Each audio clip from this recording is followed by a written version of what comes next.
Hezké pondělní odpoledne, vážení televizní diváci. Já vás vítám při sledování našeho pravidelného pondělního péčka. Jablko nepadlo daleko od stromu, tak to je téma našeho dnešního péčka. A mezi nás přichází pravý spartakiádní vrah, pan Petr B. na Nově.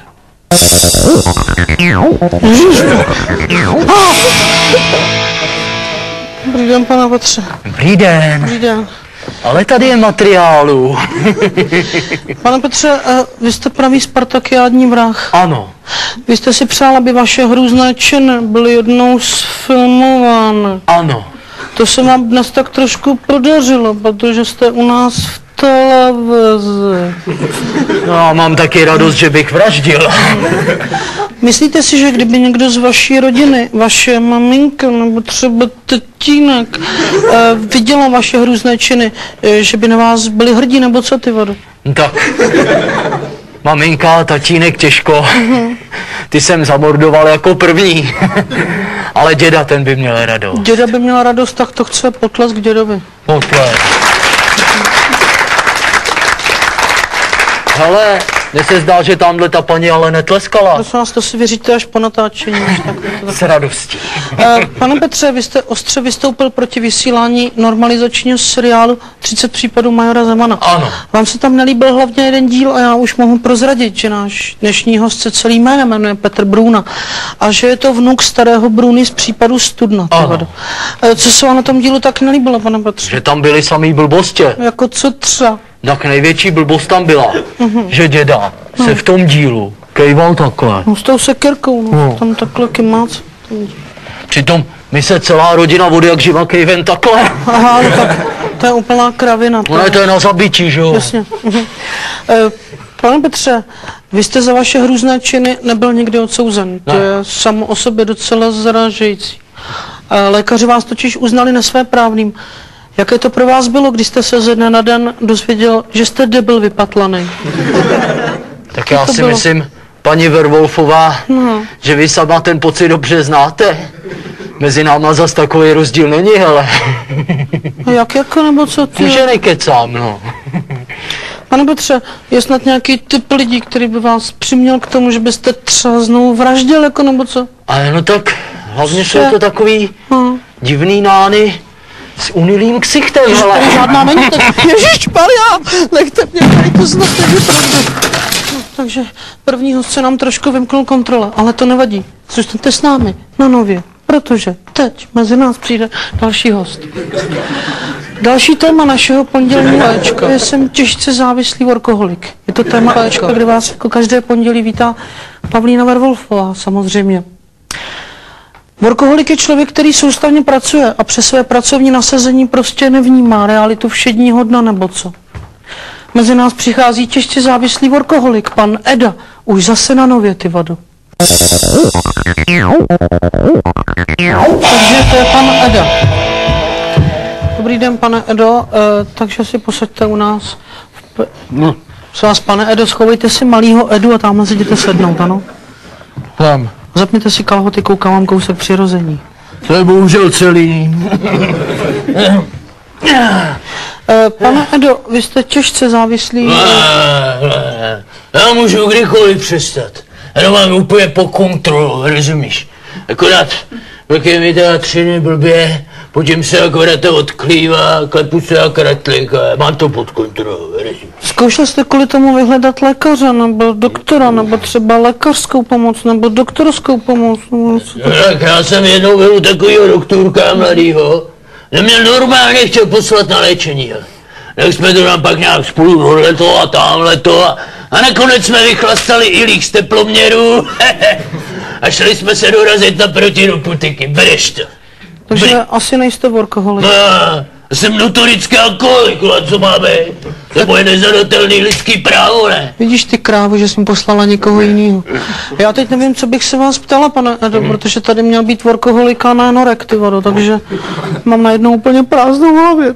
No to není ale poprvé, ty nádhero, co? Nechcete se zeptat něco vy mě, než mě napadne chytrá otázka na Nově, co? No mě nic nezajímá.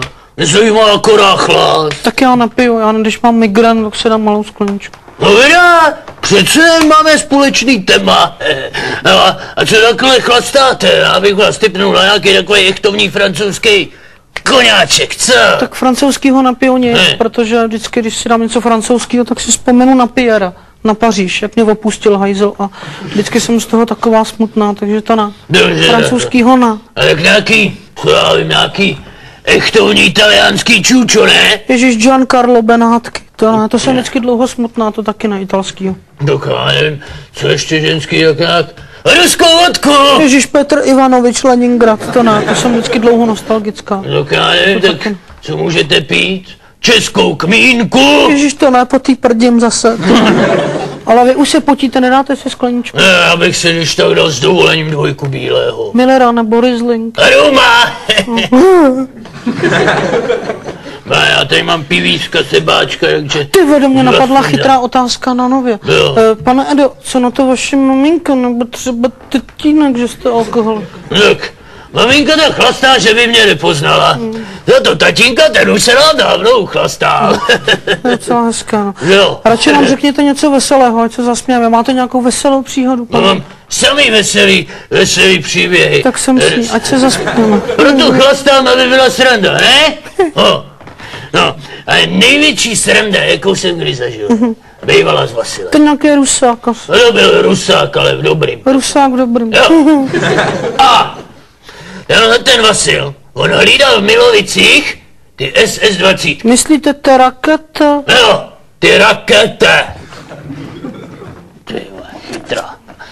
A jednoho krásného dne jsme zjistili, že to palivo z těch raket chutná nemlich jako rum s tekilou. Bereš to. To je zajímavý docela. Tak jsme tam holkali do rána.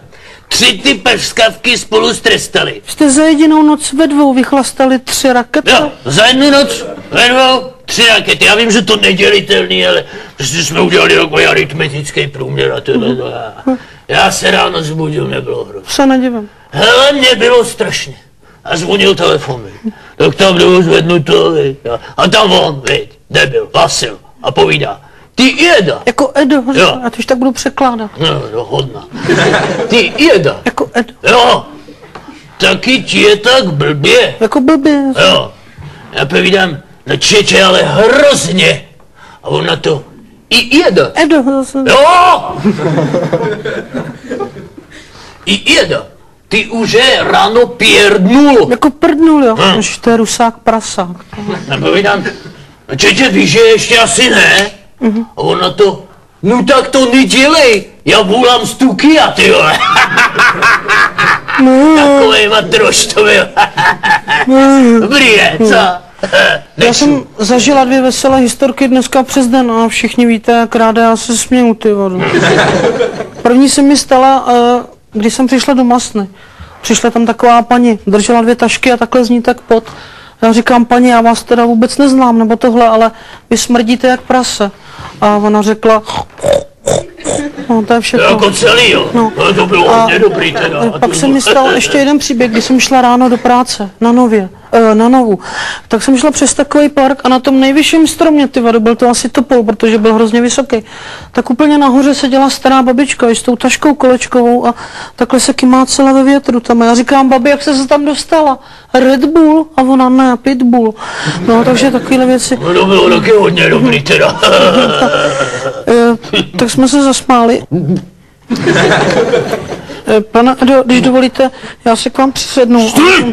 Co? Noc a zadrž. Hejte, já bych vám tomu osobně kamarádsky bych vám to moc neradil, si jsem se rád.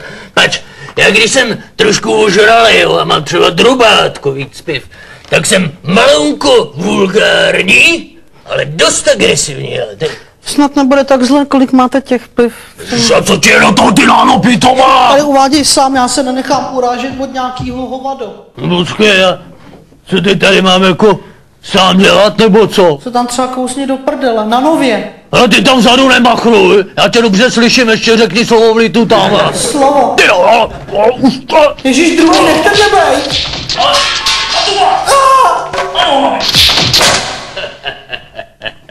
No, máš krásný téma pro příští péčko.